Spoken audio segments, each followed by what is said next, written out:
நேபாளத்தில் பூகம்பத்தினால் காயமடைந்துள்ளவர்களுக்கு இலங்கையிலிருந்து சென்ற மருத்துவ குழுவினர் சிகிச்சை அளித்துள்ளனர்.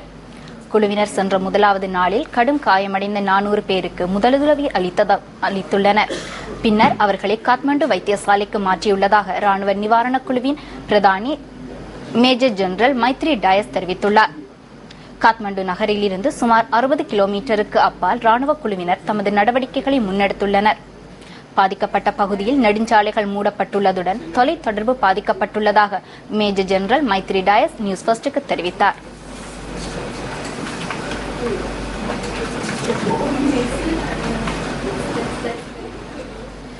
நேபாளத்தில் நிலநடுக்கத்தினால் பாதிக்கப்பட்ட மக்களுக்கான நிவாரணப் பொருட்களுடன் முப்படை உறுப்பினர்கள் குழுவொன்று இன்று நேபாள தலைநகர் காத்மண்டுவை சென்றடைந்துள்ளது. ஸ்ரீலங்கன் விமான நிறுவனத்திற்கு சொந்தமான விமானம் ஒன்றில் இந்த குழு புறப்பட்டு செல்ல உள்ளதாக பதில் ராணுவ பேச்சாளர் பிரிகேடியர் ஜெயநாத் ஜெயவீர கூறியுள்ளார். வைத்திய அதிகாரிகளும் அங்கம் வகிக்கும் இந்த குழுவினருடன் சுமார் 15,000 கிலோகிராம் எடை கொண்ட ராணுவ பொருட்கள் அனுப்பி வைக்கப்பட உள்ளன. இன்று காலை 7:30 மணி அளவில் காத்மண்டு நோக்கி புறப்பட்டு செல்ல உள்ள விமானத்தில் உலருணவுப் பொருட்கள், மருந்து பொருட்கள் மற்றும் குடிநீர் போத்தல்கள் அனுப்பி வைக்கப்பட உள்ளதாக பிரிகேடியர் ஜெயநாத் ஜெயவீர தெரிவித்துள்ளார்.